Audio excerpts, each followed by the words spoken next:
We are live. Wednesday night, Patriot Tackle Talk.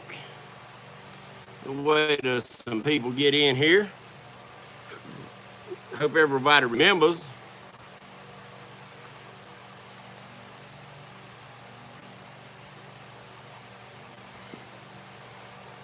How you doing, Kentucky? I'm gonna call you Jim. What's up, Tywad? What's up, PD? Buddy, have you been able to get back to your home yet, PD? Everybody, let's keep him in our prayers. What's up, Justin? What's up, Virginia?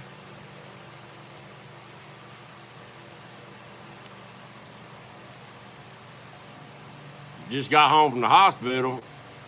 You lost it all. Dang, PD. Oh, boy, I hate to hear that. I hate to hear that. Guys and gals, PD just lost everything. And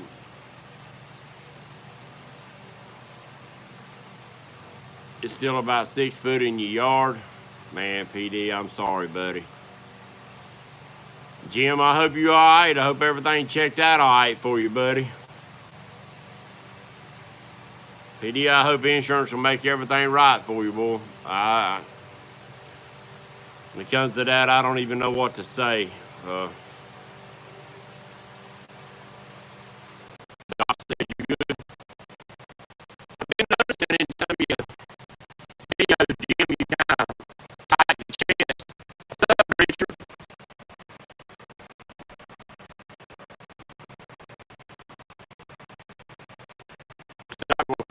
Saturday.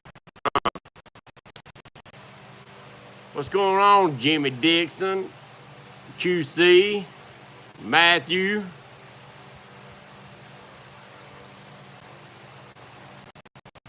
What do we do? Hello, we do.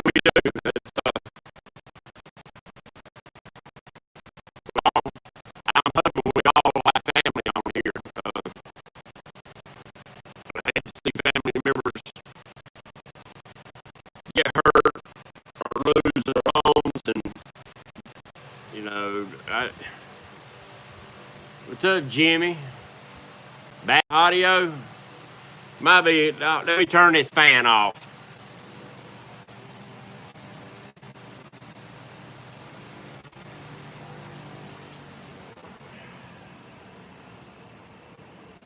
Everything should be good. I'm sitting in the same place I always do. The sound is messed up. Huh. How about now? I just cut that fan off. What's up, Bulldog Lover? Is it good now? All right, it must have been the fan. Usually that fan don't bother me out here. Well, thank you. That's what it's all about, y'all letting me know. Well, let's start this off since we got a lot of people in here. We're saying God bless America. And I hope that America comes together and helps PD down there. There's a lot of people out there volunteering their time. The linemen out there getting power and stuff back on. Let's keep all of them in our prayers.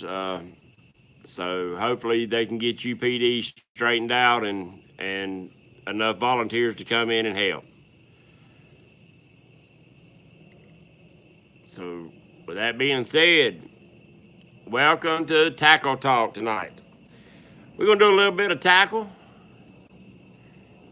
Thank you there, Jimmy. Where are you from, PD? What town you in down there? Nichols, South Carolina. That's pretty close to the coast, ain't it? That's in low country.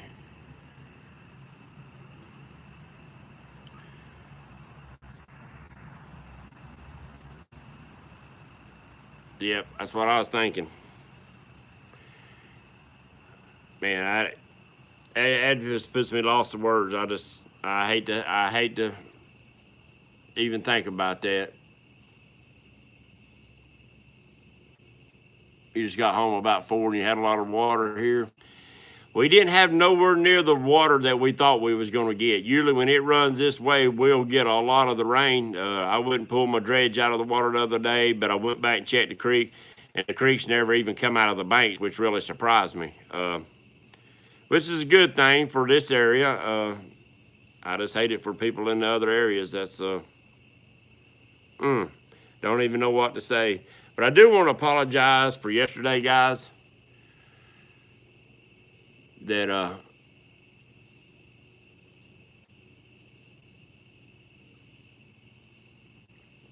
about my live feeds and could not see my comments.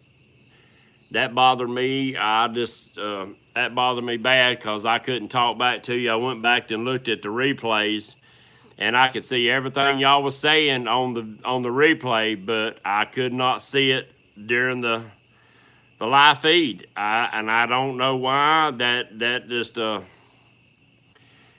That was crazy. Why I couldn't do it. I'm trying to get my tablet up so I don't have to keep squinting to see see y'all's comments. Give me just a second.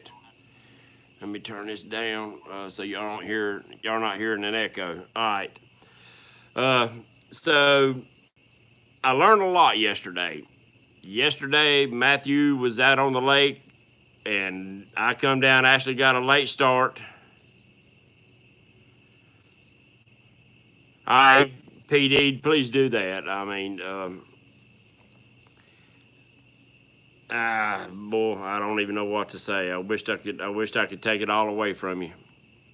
I really do. But yesterday, I was out on Lake Wiley. Matthew was out on Lake Wiley. Buddy Richards come down and went out on Lake Wiley. And everybody was getting on the fish but me. I caught one, a little over 15 pounds.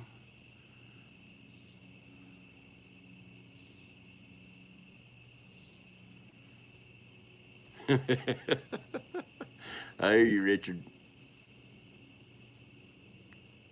Yep, you're right.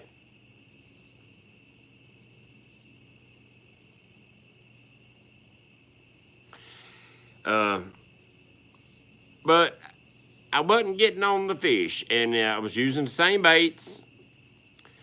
Went to a good location where fish was caught the day before, and fish was actually caught after I left there in that same location, but a little bit further into the creek. Hey, AASC AP, come on in the house. We got a good crowd in here tonight. Everybody hit the thumbs up for me, please. But it's the little details. Man told me, he said, go in here, drag into this creek, you'll catch fish. Okay, I drug into it.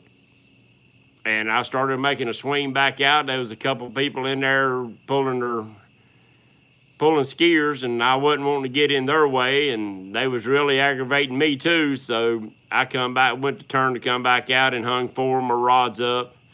Lost one of my sabiki rigs, tore another one all to pieces, lost 4 catfish rigs. So I packed up and headed back up the lake. And Matthew was actually fishing up the lake this time. And he was on good fish. So come to find out after I talked to him later, not Matthew, but Richard later, was that I did not go far enough into the creek, which I should have drug on further into where the creek widens out. So I did not pay attention to enough of the details when he was telling me what to do and what to look for. So tonight I named this Small Details. After I talked to Matthew and then I talked to Richard later, they was dragging different, using some of the same techniques, but their speed was different. Richard sped up to get them to bite, where Matthew slowed down, would stop, and then speed back up to get them to bite. The bite was weird yesterday. That one blue that I caught actually bit like a flathead. He was like it was a little bitty catfish down there mouthing the bait, and I actually reeled down on him. and got him in the corner of the mouth in a good spot. I used circle hooks. But it really surprised me. I expected, once I seen the size, I expected the bait and the hook to be swallowed because he was down there mouthing it. But that was not the case. So small details, you really have to pay attention. If you're getting out there and say you marking fish. All right, QC, thank you for dropping in and coming in and showing some love and some support, buddy. Make sure you keep PD in your prayers. So it's the small details. Even if you mark fish, if you're dragging, you might be dragging too fast, or you might be dragging too slow, or you might need to completely stop.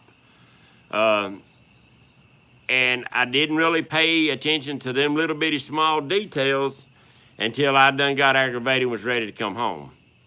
I didn't really get too mad because I was trying to use this as a learning experience. Even if you have a bad day, that bad day could really change your next fishing trip into a great day. All right, Kentucky, we'll see you in a few.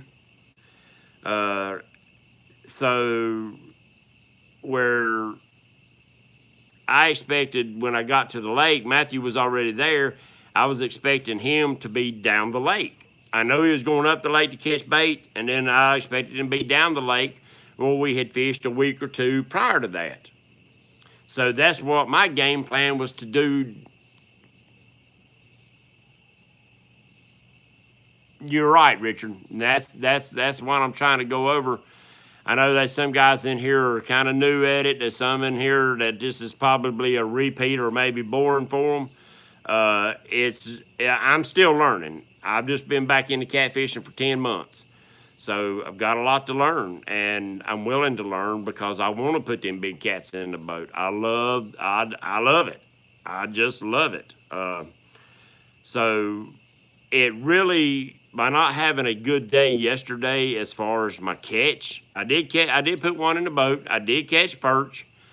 And I did put one little bitty channel cat about that big on my perch rod, probably the smallest channel I ever caught in my life. It forced me to really pay attention to the small details and not to be scared to try something different. If you're anchored and say you did mark fish coming in and setting up, you throw them baits out, and you ain't getting no hit, maybe you needed to drag through them. What's up, White Life? Or maybe you need a different bait. That's what I was talking about. We're gonna go over like fall patterns, and I'm hoping I can get some good info in from some of y'all in here that's been doing this for some time. Y'all have a lot of good information that y'all can share with us. And I hope that this tonight can be a sharing session that we can help each other out.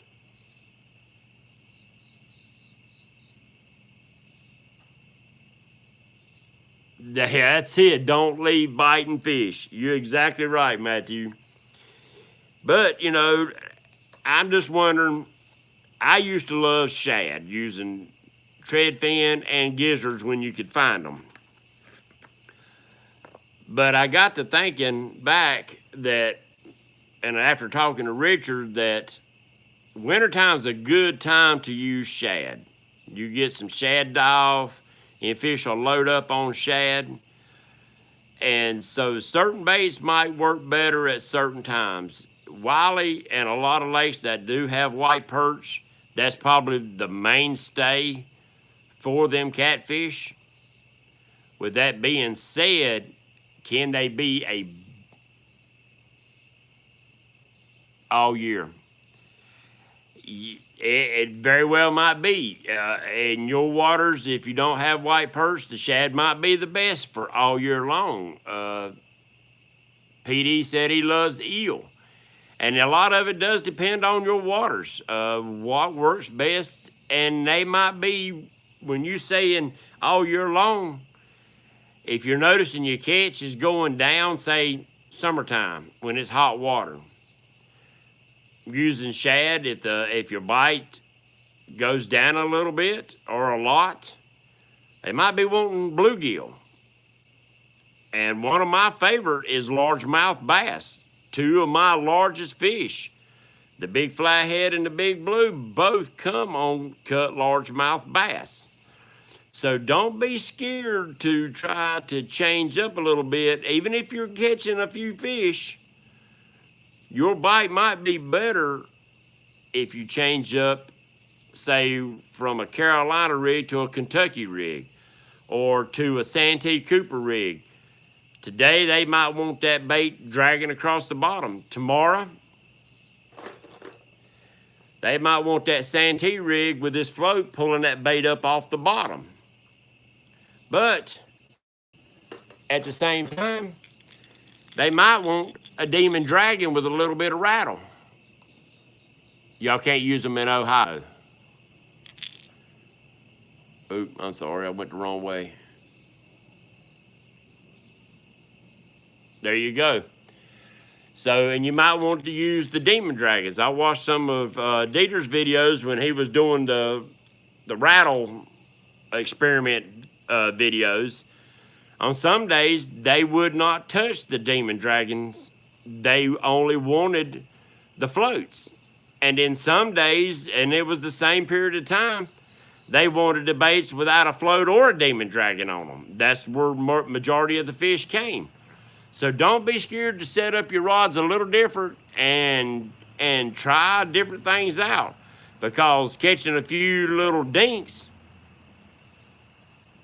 you put that float on there, is Peeling Drag in there? Hello, Mr. Peeling Drag. Glad to see you in the house tonight. So don't, like I said, don't be scared to change and maybe put a few different things on rods and pay attention to what is being bit, how it's being bit. Are they mouthing it? Are you dragging through and getting flatheads and you're catching them on cut bait? Or are you catching them on live bait? All of my flatheads except one come on cut bait. My biggest one come on a big chunk of largemouth bass. I caught one about 7 pounds on a brim. And how he got that brim in it, well, they got a big mouth, but that was a big old brim. So, I guess fall, we're getting ready to go into fall. And last year was when I first started getting into catfishing, about time for fall. In fact, October will be a year that I got started. So, and I got lucky, you know, I caught some nice fish, 25s and a couple 28s. Hold up a minute. There you go. 80% of my flatheads are on cut bait, anchored. What's up, bait and lure? So, we've lost a few people that dropped out, but that's okay. Yeah, fall is a killer time. The fish are getting ready to start loading their bellies up, and the screen froze. It's not freezing on my side, Bulldog lover. Might want to check your connection. You might have to refresh it. Hello, John Jackson.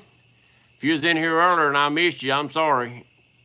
Sometimes them things come by my screen so fast I didn't see you.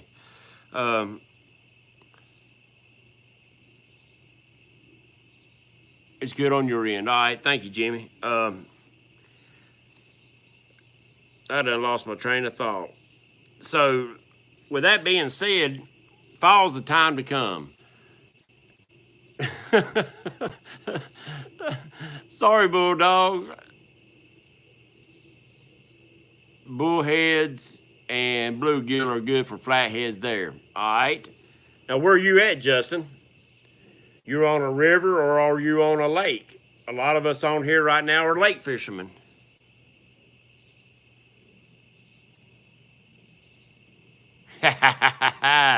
That's pretty cool. I hope you got that on video, Wyatt. You in lakes. Cool. And that's another thing. Are you fishing in current or are you fishing in flat waters? The details, what do they say? Something's in the detail can change your whole day. You know, if I really would have slowed down instead of getting aggravated down there with the skiers in that cove, then I probably would have got on some real good fish. I got aggravated. I reeled everything in. Oh, okay, AJ, I didn't know if you was a lady or a man. I'm sorry. Thank you for letting us know. But we do always keep it PG in here. Won't be no cussing or profanity going on in here with it at any time. And Matthew, you're right. Details is everything. If I look back now, I would have kept dragging on into the screen. I mean, not into the screen. I'm sorry, AJ. Yep, you're right, peel and drag. I've always liked to hook my bait straight up through underneath the chin and right out in front of the nose. Whether I'm in a lake or well, I've never fished current. So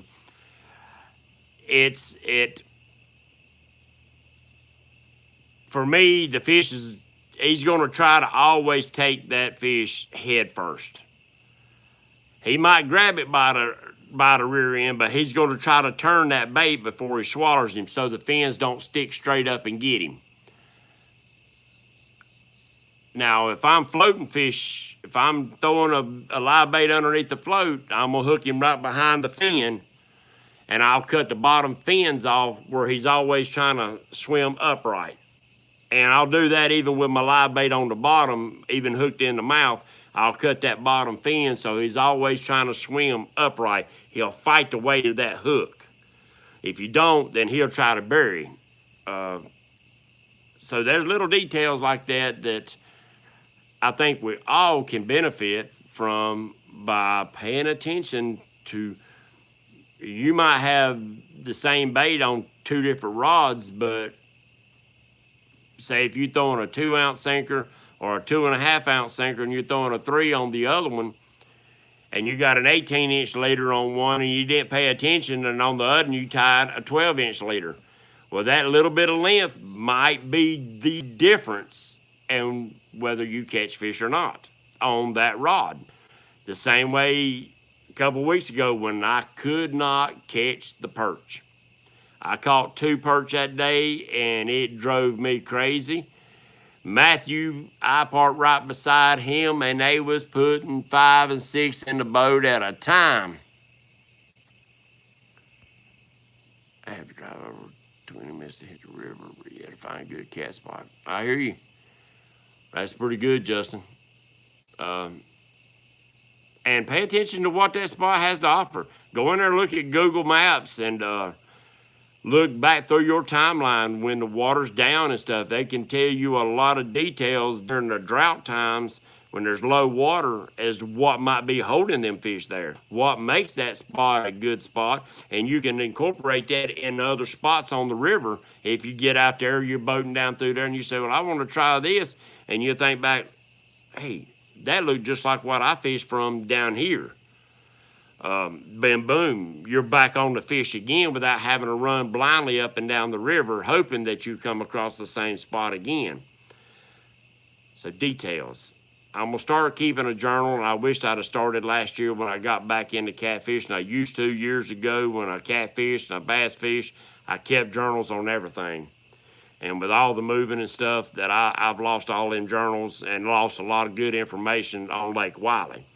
But Lake Wiley has changed a whole lot since I used to catfish it. Used to, there was no blues or flatheads, and I don't think we had white perch in the waters back then. Now that there's blues and flatheads and white perch in there, really that lake has changed. Yep, Matthew told me he keeps journals. He comes in and at the end of his day, he sits down and he writes stuff down, even how hot it was outside, if it was overcast, what the water temperature was. Jeff Dunn, wants to know, are flatheads always on structure? Jeff, I'm going to say no from what little bit experience I got. But Matthew and Richard and a few other guys in here, they can give you a little more information on that. If you don't mind Richard or Matthew or some guys that's big time fishermen that catches these flatheads, let us know. That's what I was thinking, Richard, because my flatheads, the ones I've caught, were not on structure. They might have been a tree close by underneath the water that I didn't see.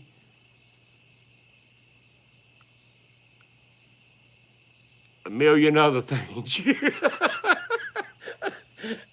Pill and drag, that goes along with just about any fish that you go for. There could be a million other circumstances that can change a way the fish is going to hit. You're right.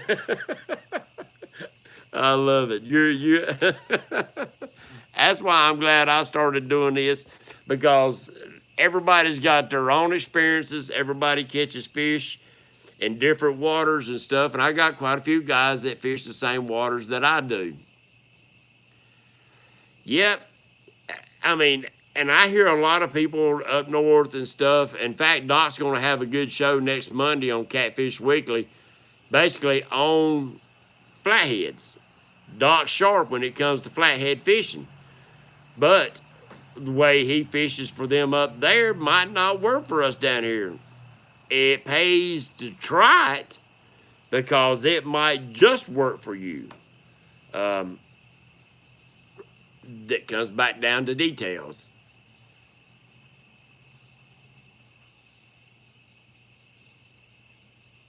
There you go. Matthew caught 4 yesterday, and it was a flat bottom. So, you know, they is out roaming, and it wasn't at night. It was in the middle of the day or in the morning. You're exactly right. And don't forget to go on Catfish Weekly, everybody, and sign up for this new holiday contest they going on. There's some big prizes. Big prizes. I think right now, the last count, it's probably up today, was over $6,500 worth of prizes, and they're going to be 16 people get prizes and then get entered in for the big drawings. And they named off some big stuff, so make sure you go in there and enter. What was you saying yes to?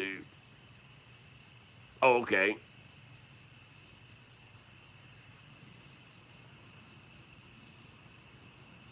Yeah, I agree, Richard. I think they're more structure oriented, but at the same time, if, you know, say if there's a lot of current, they might go out what some people say structure. They might be thinking trees. Structure just might be a little bit of change in the bottom. You might have a little divot in the bottom or a hole where when that current's coming across that hole, there's a drop right here. Them flatheads will lay right here and wait on stuff to come to them. There you go. Everybody check out Matthew's channel when we get off of here. Maybe that video will be through uploading.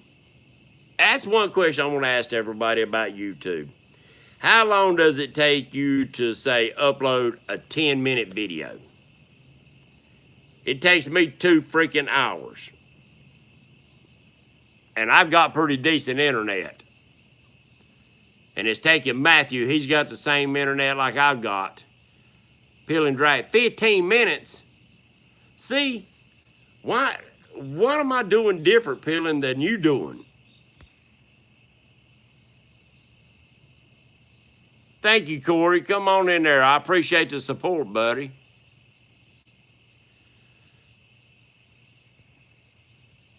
Takes 45 minutes. Oh, you don't know. You just messing with me, Peeling. You hit the upload and walk away. I mean, I thought I had fast internet here. We don't ever have no problems. The wife, she watches movies on her tablet and stuff like that. It took 10 minutes. Are you on cable or you're like Uverse that's through AT&T? And the flatheads are moving. You'll find them on the ledges. Okay. All right, Irvin.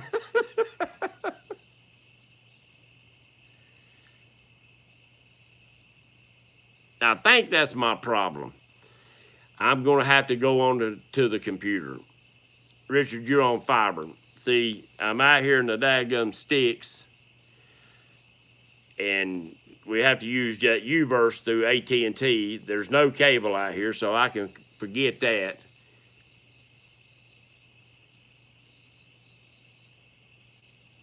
Donuts for bait. If I'm got a donut, the only bait is gonna be for my lips. So yeah, I guess I'm gonna have to start going and downloading everything into the computer and trying. Well, Matthew, you using your computer, ain't you? The flatheads chasing shad on top of the water. I do believe that, Peeling. I do believe that.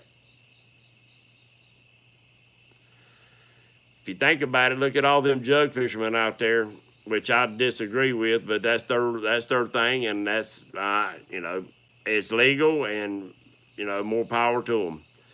I don't jug fish, but you look, they got their lines 2, 3, 4 foot underneath the water, and they catching big catfish sometimes. They catch a lot of dinks, but they catch some big catfish. And I remember many years ago, we was out messing around, fish what we couldn't get the fish to bite, so we started chasing jugs with a pontoon.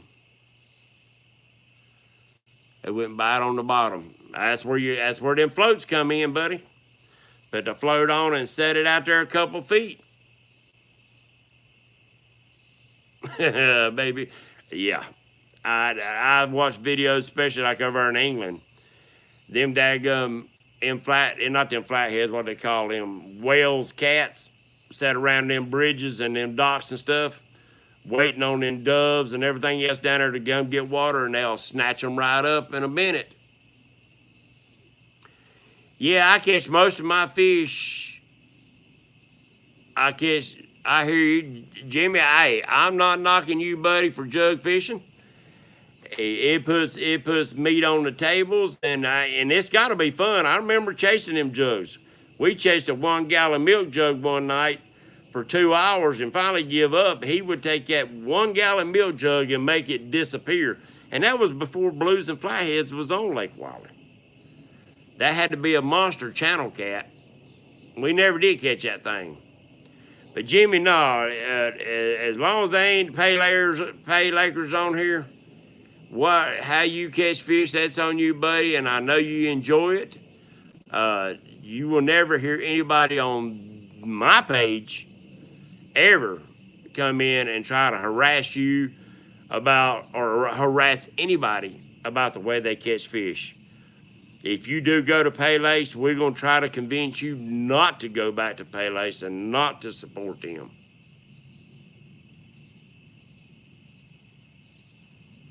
There you go. You're going to have a fun night. You're going to catch you a lot. You should catch you a good many fish with the chicken livers. So, but yeah, it's, everybody has their own ways. I mean, they got,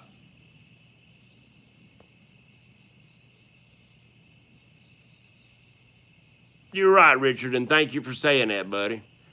The only thing I really asked is that anything over 10 to 15 pounds, please put it back.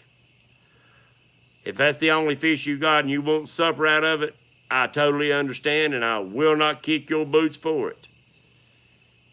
But just try to remember that the bigger fish are our future fisheries. What's up, Josh, my brother? Thank you for coming in, buddy. I didn't see you. There he is. Been jug fishing years ago. That's what I'm saying. I seen catfish pull 1 gallon jugs underneath the water, and I thought, that is you catch and release. I hear you, Jimmy. Hey, there's nothing wrong for any of us to go out and catch you a good mess of fish, for you a fish fry, for you and your family, buddy. I love eating fish. A pond that I can no longer fish anymore, it's privately owned now, and they don't let nobody in there because of people trespassing and trashing it up, which ruined it for everybody. You're right, Pilly. But we would catch bluegill brim in this pond like this. I'm talking about bluegill that you had to cut. If you fried that whole fish, you would have to cut lines in it like you do a big flounder to get it to cook. You put it on a dinner plate, and that was the only thing you could put on that plate was that big bluegill. But people ruined it for everybody else. Corey, we thank you for coming in, buddy. I hope you have a good night, and go enjoy your dinner. Did you lose me, Matthew? There you go. Hey, now, don't get me wrong, Richard. I like catching something that I want to eat. But now, if I want to eat some big brim or whatever, I go here to the pond behind the house because I trust that water's good and clean. With the sides.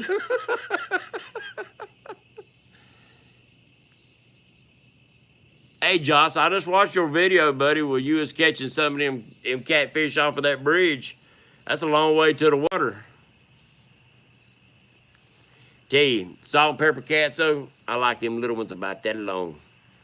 I'll pile a big old box full of bones up eating them little bitty salt and pepper cats. I love them. I love them. But they ain't nothing no better than going camping by a big old pond, sitting, catching brim, already have the grease hot, catch them brim, clean them right quick, throw them in the whatever batter you use and throw them right in the grease. It don't get no better than that, buddy. What are you saying? Oh yeah, buddy. Josh, we all support each other. That's what this is all about. That's one of the reasons that I wanted Matthew. I love brim too. I do, buddy. Now I love crappie in the winter. I don't like crappie during the summer for some reason, and it might just be me, but crappie seems like the meat is a little mushy during the summer. To me. You know, wintertime, I love some crappie. That's a sweeter meat, but yeah, I love some brim. But yeah, Josh, that's one of the reasons why I wanted to start this channel was to have a family. And I think right now, God bless America to you too, buddy.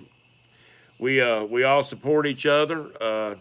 We got Matthew and Richard in here tonight. They're just getting their channels up and started. So if any of you in here is not, you're right. If y'all are not subscribed to Matthew Anthony Outdoors or Richard Warskaw, make sure you go to their channels, support, subscribe, and like, hit the bell, because they getting ready to put up some more videos, buddy. And these are some catfishing rascals.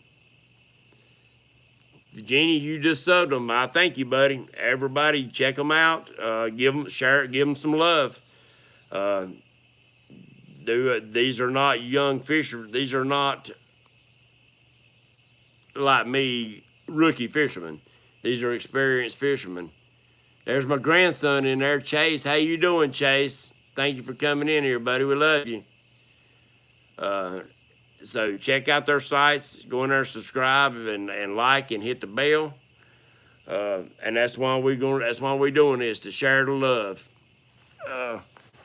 So, all right, let's see what else we can talk about a little bit. All right, I got a couple little things. During the summertime, you subscribe. Thank you, Chase.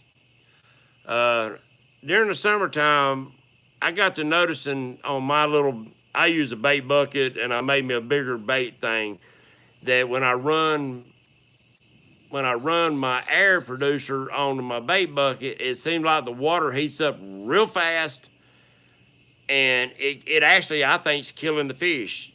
Yesterday, the bait, I didn't even turn my air pump on. In fact, I left it at home by mistake, and my fish stayed alive in the bucket of water. I just changed the water out a little bit every so often. But if I'd have run that air pump, it would have killed them in an hour because it got hot. And I think what it is pulling hot air from outside, then it runs it through a little bitty compressor in there, which makes it hotter. And then it's pumping hot air into the water, and all them millions of little bitty air bubbles going up through the water, it heats it up. So what I started doing was, you pump fresh water in. All right. If you don't have that option to run fresh water in and fresh water out constantly, I see you say you put ice into your bait tanks. A lot of times what happens when you do that, though, you shock them fish. Unless, you know what I'm saying? So what I decided I started doing was I got a little bitty foam cooler. Put me a couple of them solid ice packs in it. And I set my air compressor inside that cooler. Think about it. It's producing millions of little bitty bubbles that's going to be going up through that water, carrying that cool air out of that cooler.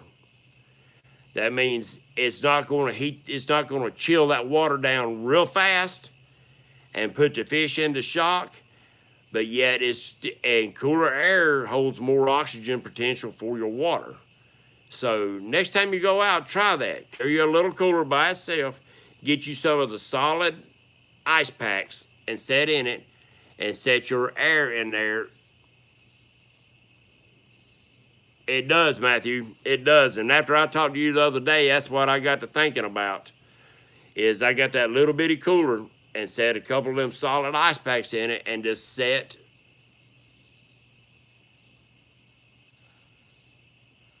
There you go, Chase. I'm glad you're fishing, buddy. I'm glad you're fishing. There you go, Richard. Anything to keep that water cooler, because hot water can't hold oxygen. So, I got to thinking, well, if I don't have that option, then the least I could do is keep my little bitty air pump pulling cool air in and bubbling up through the water, because each little bubble has surface tension. I mean, if you got a million bubbles, that means it's covering a lot of water. You got more surface area. So that can cool it and keep it cool, and that might be the difference in keeping live bait or lively bait. You might be able to keep them alive, but if they sluggish and don't really perform like you want them to, it's kind of defeating the purpose. But if you got a fish that's going crazy the whole time and causing a lot of vibration, that old catfish is going to hook him up real quick. So that was one of my tips for tonight.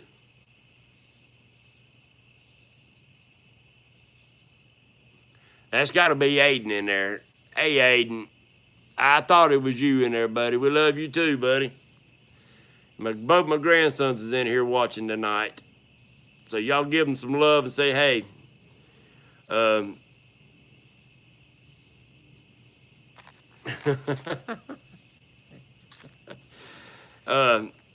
lost my train of thought. Oh, that's my tip for tonight on that. And when you're having bad days, we was talking about earlier, don't get all mad and upset. It's hard not to when you're trying to figure things out. Sit back, open you a good cold drink, Coca-Cola, water, whatever your beverage is. Sit back and maybe reel things in and just take you a little cruise down the water and free your brain a little bit. Come back up and think about the details, and without getting aggravated, and change what you're doing. Do not let your fishing become a burden. to where you don't want to go back out on that water. It's something that you love to do, so don't make it like a job. Keep it as a hobby, and whether you fish tournaments or not, make sure you do not stress yourself to the level that you say, you're right, patience. Do not get yourself stressed out to where the next time you thought, man, I really don't want to go.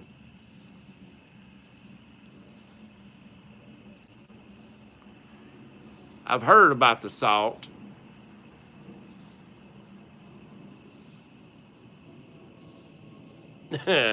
Matthew, you're right, and I'm probably one of the world's worst, that I overthink a lot of things. And sometimes I second guess myself. I really, and I think, and I ain't gonna say it's all YouTube's fault. That's the way I've always been. What's up, Big D? Come on in the house with us. I think we're having a pretty good show tonight. We're talking about the small details and what it can make a difference in. You put salt in your bait tank too. Now, do you use regular table salt, that's the ionized salt, or Matthew, I just seen your video come up. If you weren't paying attention, you better pay attention. Your video's up right now. Keeps the foam down. Garden scale. All right. That is good to know. But do you use regular table salt, the iodized salt, or do you use, like sea salt or something that does not have the iodine in it? Let us know. Let us share the information. All right, Richard, somebody let me know something about the salt. Which salt do I need to use? Regular table salt. Okay. That's good to know, because I'm getting ready to build me a tank here at the house. I've got an old refrigerator that I kept that I used to keep my honeybee stuff in, that I'm going to convert over and make me a tank. I'm going to use the freezer side of it as my filter side and my pump, and then the other side for the bait. So I'm trying to learn what everybody's using.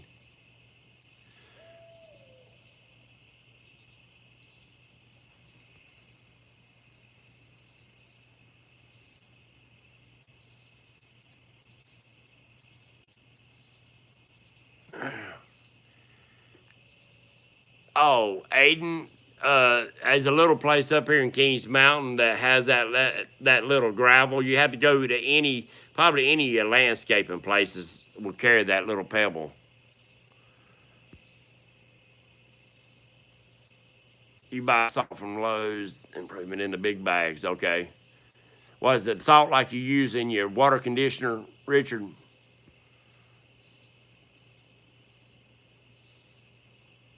Yeah, you don't want them to get ick.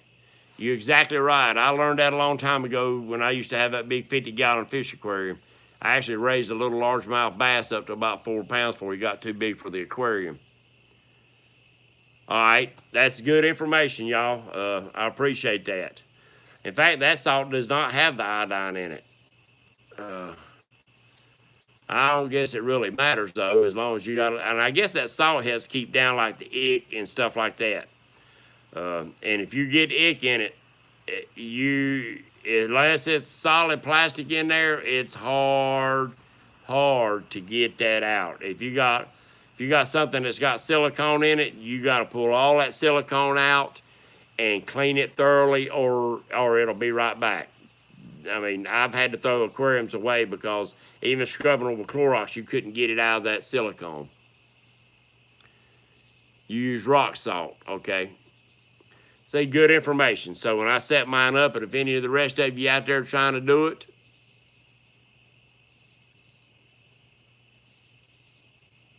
as a lot of people use that daggum Kool-Aid and hot dogs and Kool-Aid and chicken livers and Kool-Aid and a lot of stuff. That's good for them little small cats in them ponds and stuff. They'll be thrashing. They got so much energy. That's what I like to hear. That's the small details. That's the little details that I wasn't thinking about, that maybe Richard and Matthew and other people actually take for granted because they do it every day and they really don't think about it. So when they're talking to you, they might not even think about mentioning that. So now we're bringing out the little details. You get stuff from Jamie K. All right.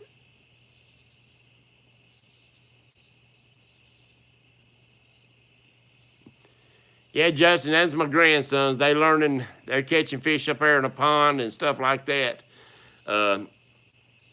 They're talking about the Kool-Aid and stuff, and I'm sure they've seen it on here, people using it and stuff. Hot dogs and garlic. There you go, Big D.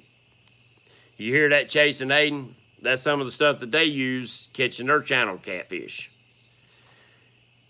All right, Richard, Matthew, let's talk about fall patterns. Okay, Aiden. Let's talk about fall patterns. Last year, what's up, Glenn? You ain't late. Yeah, you late to the party, but we still good. We still discussing. We still talking. I ain't gonna cut us off right yet. I think we got a good show going on tonight. We got 19 people in the house.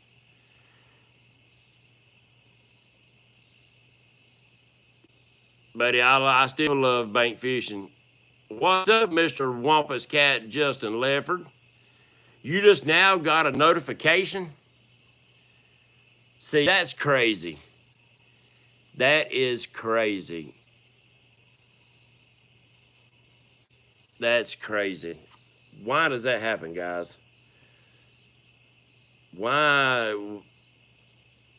they killing me? That's like yesterday. It took me 4 times before I could actually see chat in my live feed. Sometimes it makes me, maybe I'm just paranoid, but it makes me think somebody's messing with us. But that's all right. They ain't gonna make me stop, and they ain't gonna shut me up. You get lazy on the boat peeling. Let me tell you, Pillin, you will not get lazy on a boat. I worked myself crazy yesterday. If you get on a mess of fish like Matthew did yesterday or like Richard did the day before, you will not get bored on that boat. You will be working. It will keep you busy. Rip you some lips, Chase. Rip you some lips. All right, let's get back to fall patterns. When fall patterns from your summer patterns, when it's hot water and stuff like that, like it's been going on, and now the temperatures are starting to drop. I noticed yesterday the water temperature was about 80, 81.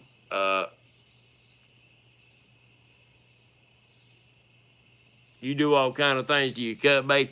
Now, see, I don't. I leave my stuff as the catfish eat it. Even if I use worms to catch me some small channels for eating, I use worms.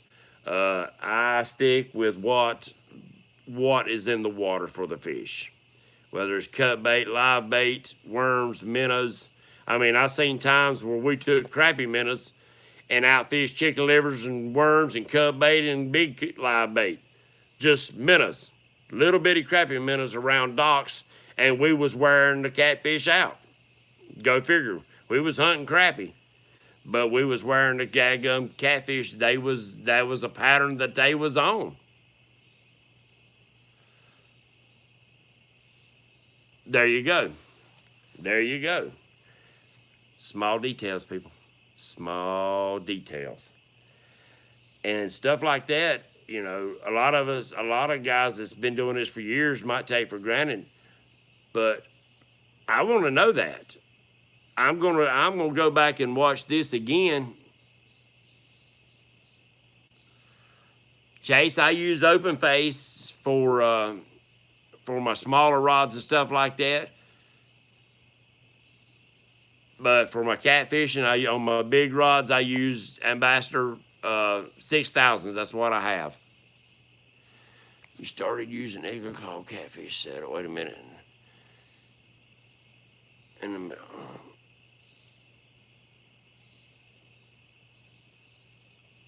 I do not think you're bigger catfish or line shy.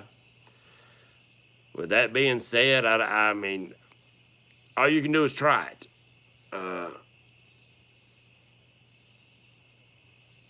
All you can do is try it. If it's not working for you, then, you know, go back and tie, you know, 30, 40, 50 pound leaders.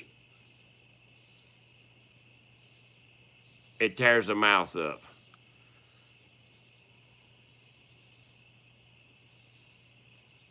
Chase, we'll get you set up, buddy. You're back.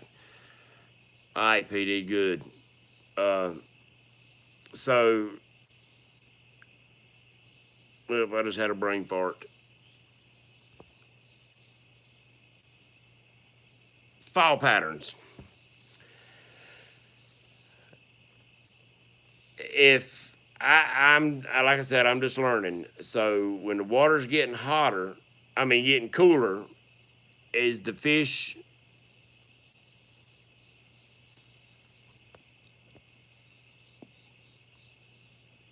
chase the bait.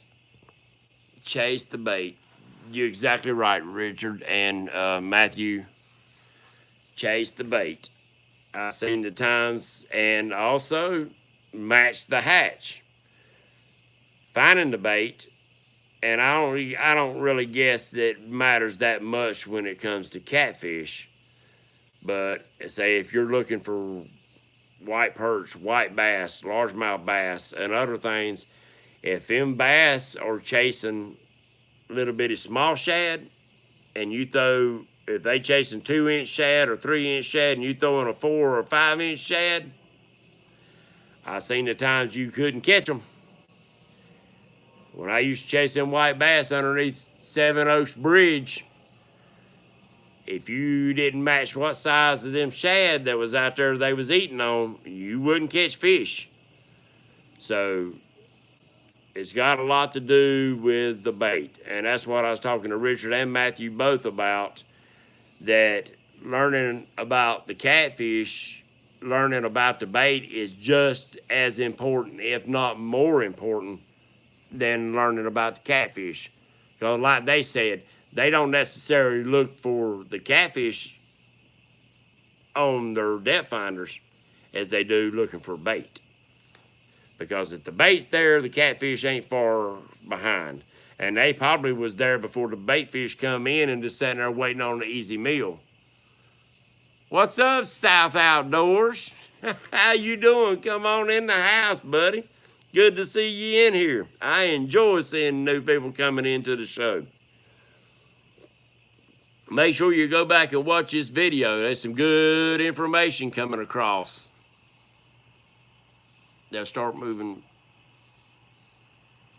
That's what I was thinking. I know Matthew run up into a creek yesterday and wasn't seeing nothing into the creeks, but they was in the creek mouths. So are they getting ready to move as the water cools down? As the water cools down, are they going to move up into the back of creeks? Or are they going to stay up on shallow points? It's something that when you go out on the water, the best thing to do is go look. Drop a bait down. Give it that 15 or 30 minute rule. If you're not catching any fish, put out your baits. If you're not catching any fish, move.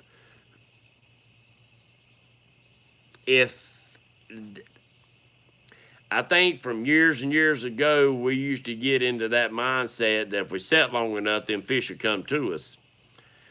Yeah, you might catch a straggler here and there, or you might get lucky and set up on them the first time and hammer them.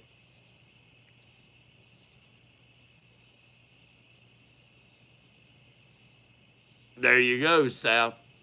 There you go. So that's what I want to ask to some of y'all experienced fishermen in here. When the water starts cooling down and all the deer hunters head to the woods, do I need to head to the points, to the coves?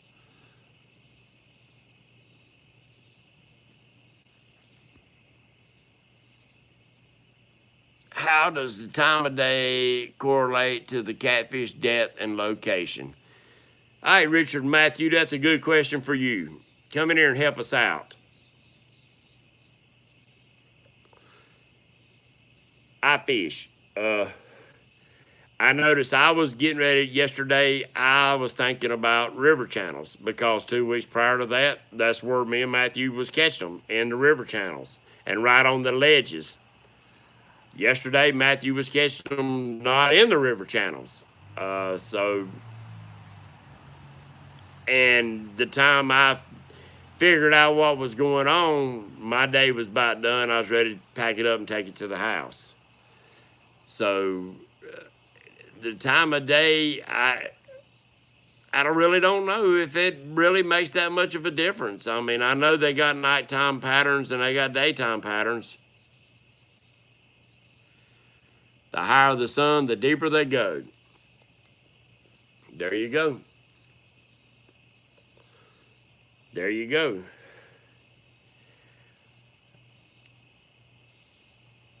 I guess they don't want to get sunburned. They don't have no scales to protect their slimy bodies from getting sunburnt. Here in central Arkansas, midday, deep water.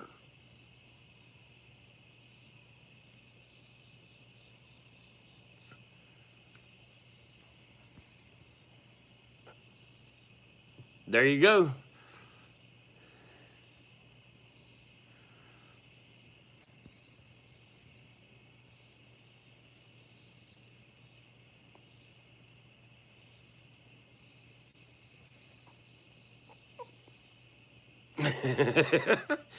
Hey, you're right, Richard. That was a good saying.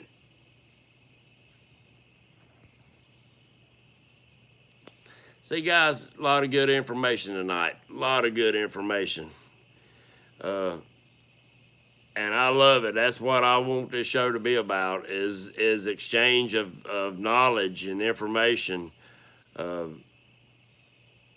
we got some guys in here that has a lot of experience and that do fish year round.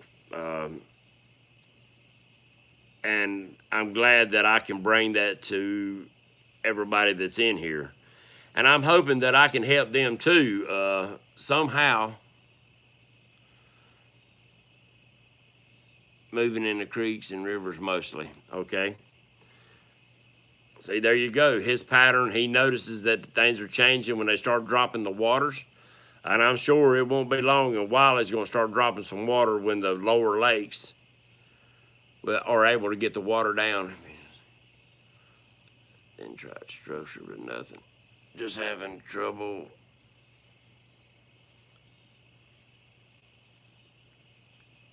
Huh.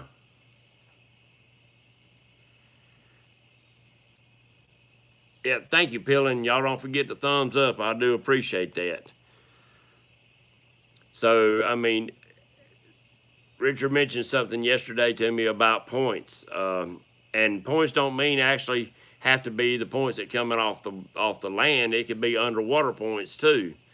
They could have a long, flat that's holding the fish, or they could be right on the edge of the channel itself, but be up here on the top and catching stuff, and actually got an egress down into the deeper water if they need to go there. You can't find them from the bank either. Pinch points. Justin, on the bank, a lot of times we might, and I was one of the world's worst. You're very welcome, South Outdoors. You're very welcome. Is we get up on that bank, we put baits on the hook, and we rear back and throw it as hard as we can to get it out there as far as we can. When a lot of times you might need to throw it about 5 foot off the bank. Because I have caught catfish, and like I said, that was with the channels. My big 34-pound flathead come in probably about 5 foot of water. Probably about 10 foot off the bank. That 44-pound blue, because of the location I was at, The channel cuts real close. Cuts real close. Big D, I don't use chums. I haven't been able to catch none. Oh, do you chum? Very loud. No, I don't chum, buddy. I'm sure there might be somebody in here. And I've heard of people freezing up a bunch of old bait fish like that in a big chunk and hanging it off the side of their boat while they're fish to put out a scent. But back to location, get you that app on your phone, Navionics, and that area you're looking at. That's right. That's what I was saying there, Peeling. And you can see that where you're fishing, you might need to move down 20 foot and you can get to the river channel. But at night, if you're fishing at night, them catfish will come up there shallow and feed.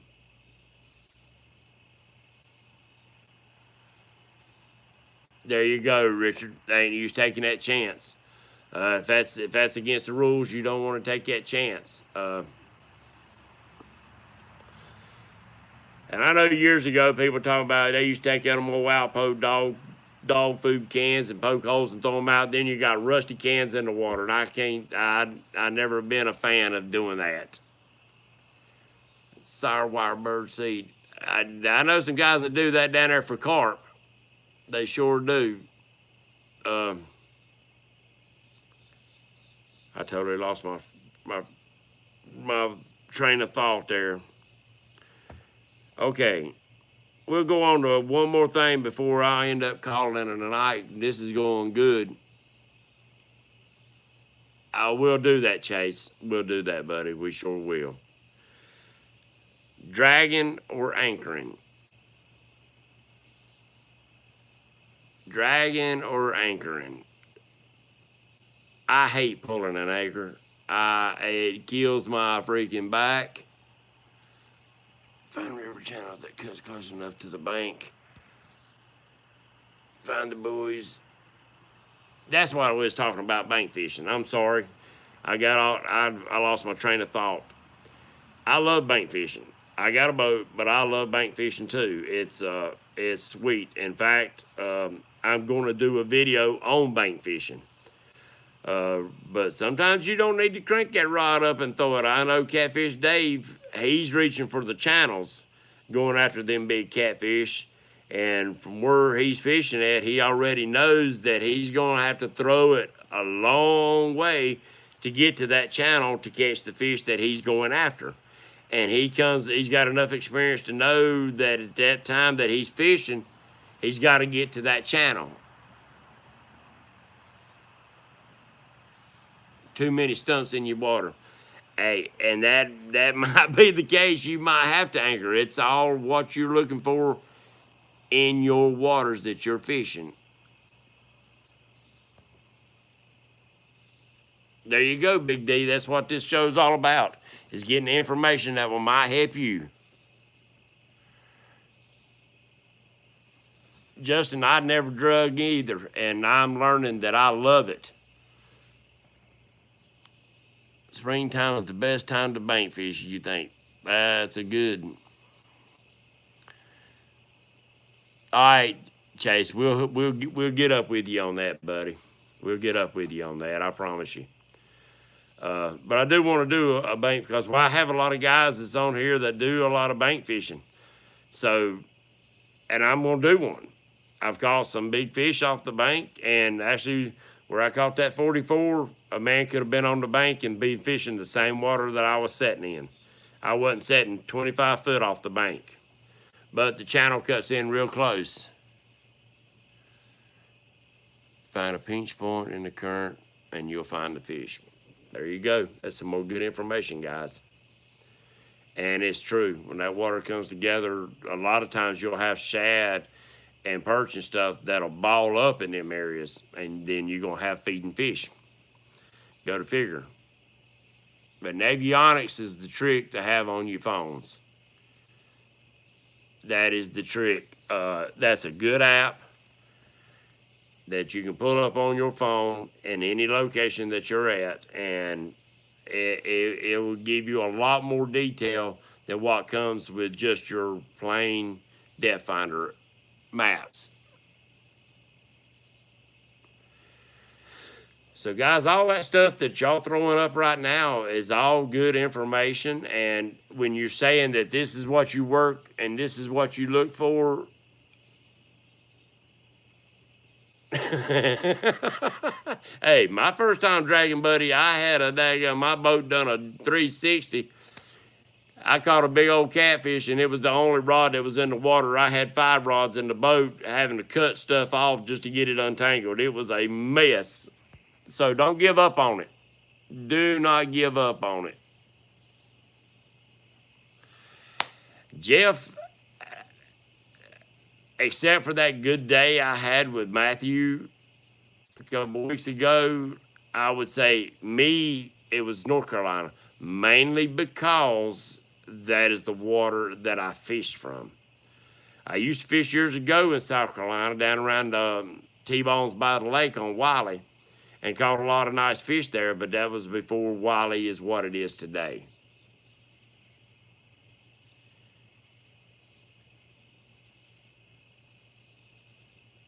You're right, Richard. And it all comes down to seasons.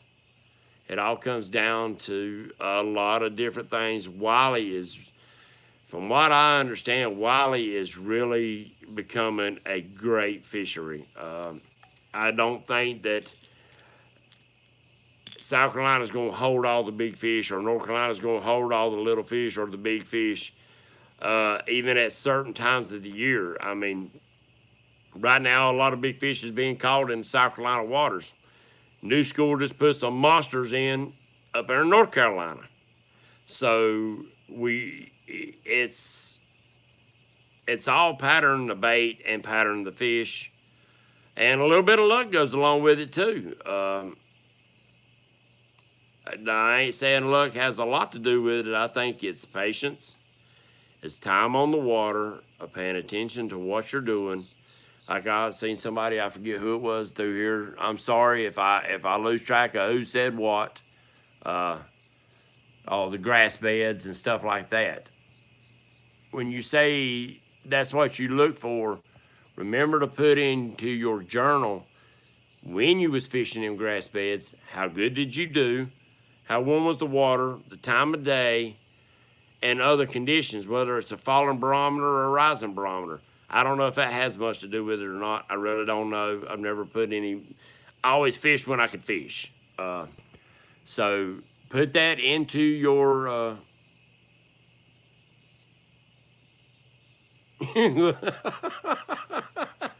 Jeff, you gonna get on them, buddy. I promise you, you're gonna get on them. You're determined. You're gonna do it. Do not give up on it, buddy. It's you're gonna do it. You're gonna have good days, you're gonna have bad days. And I've had quite a few bad days, and I've had some good days. I mean, I really have, and I thank the good Lord for them good days. And you know, I thank the good Lord for them bad days. Yesterday, I was able to gain a lot of knowledge that will help me in my next trip. There you go, Chase. Get you one, buddy. I done hit something, I'm sorry. 80 foot deep, 300 from the bank. Yes, that's the only thing about fishing off the bank and throwing over out into the channels. There you go, Richard. Take him out there. Get that boy on some fish. Yep. Build his confidence up. And I mean, that's what it's going to take is going out there. And if you do have that good day, make sure you look at your surroundings. Pay attention to water temperature. Pay attention to the time of day. Pay attention to all them other little details that we've talked about tonight, so you can repeat that process again. Because if you don't pay attention to them little details, the next time you might be on the fish but not catching them, because you might have forgot that one little bitty thing that will actually start getting them to bite your hook.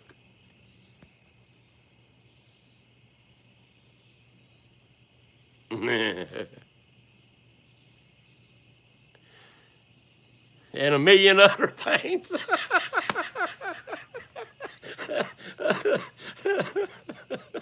Billy Drake,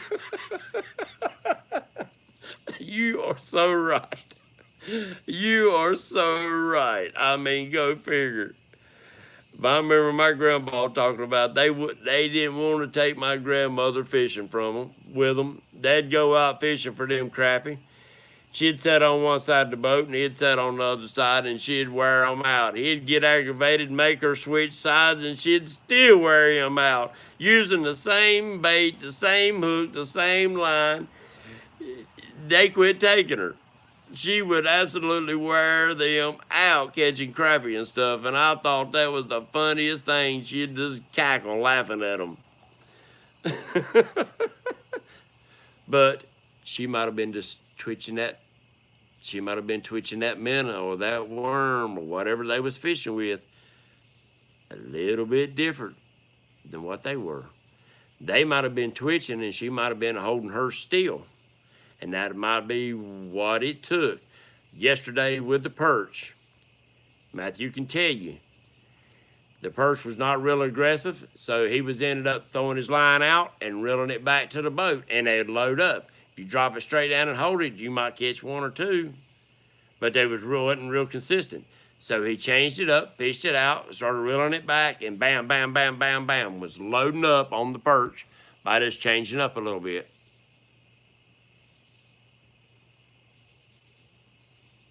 There you go. And avionics is a trick, buddy.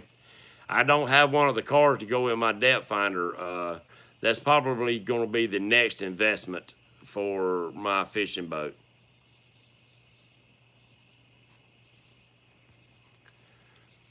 That app is your best friend if you're a fisherman. I hear you. There you go, Richard. We've covered a lot of good information, y'all. I thank you. I appreciate you saying hello to my grandsons. I've had a blast tonight. I think we've covered a lot of good information. We've shared some love out here, which is what I want this channel to be all about. Is sharing the love, sharing good knowledge, and let's keep it going. Love you too, Chase. I want to say God bless America. God bless each and every one of you and your families. We've had a great time tonight. And y'all don't forget to help me share my video of the American Flag Challenge. For some reason, YouTube is not letting that video be seen. And I really want to try to push that thing. At least get as many anglers as possible to see it, and they can make the decision whether they want to fly the flag on their boat or not. Good night, Richard. It's been fun. Yep, I enjoyed you, and I appreciate you helping us out with a lot of good information, buddy. But help me push the American Flag Challenge out to everybody, and they can make a decision whether they want to fly it or not. I know some people might say, well, the flag's getting in my way or whatever. You can find a place, even if it's a smaller flag, you can find a place on your boat to spread a little patriotism. I think the men and women that fought for this country and that's still fighting for our rights and our home deserve that kind of respect. And let's do this one boat at a time. And I'm going to say good night. I thank you for being in here. We've had a good, nice, long show. Don't forget to go to Catfish Weekly. Enter the contest. Don't forget.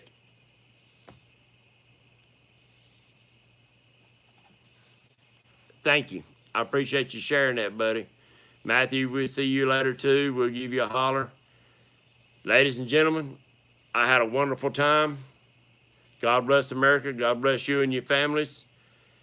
And we'll see you on the water. Say bye.